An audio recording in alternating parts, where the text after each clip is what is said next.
кызмат кылат. Албетте, чегара маселелери чечилбей, абдан созулуп кетти 23 жылдан бери. Ошондуктан мындан ары эгерде кайсы бир комшу мамлекет менен чегара маселелери бар болсо, Кыргызстан ал мамлекетке көз каранды болбош керек.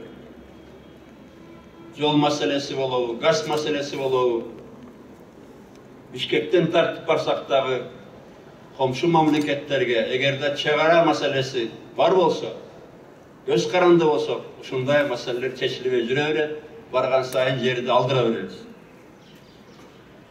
Бирок мен ойлоп турам, биз баары бир коңшулар менен тил табышабыз, анткени коңшулар менен ынтымакта жашаш керек. Биздин чегараларыбыз достук, шериктештик чегаралары болуш керек. Урматтуу менин бир туугандарым, мен сиздерге ушул жерден сөз бергим келет. Мындан ары мамлекет куралдуу күчтөргө, күч органдарына таптакыр башка бир мамиле кылат. Мына быйыл биз 15 үй баштайын деп атабыз. 15 этаж үй.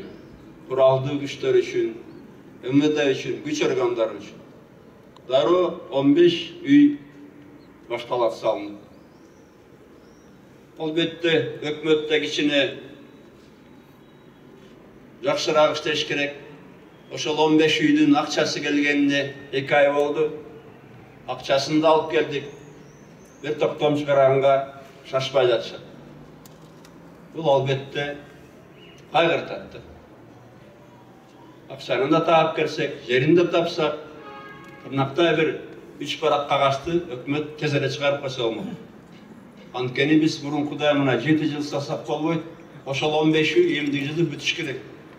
Ал үйдүн жарымысына жакын 6 үй менимче түштүккө салынат, башкалары Бишкекке салынат.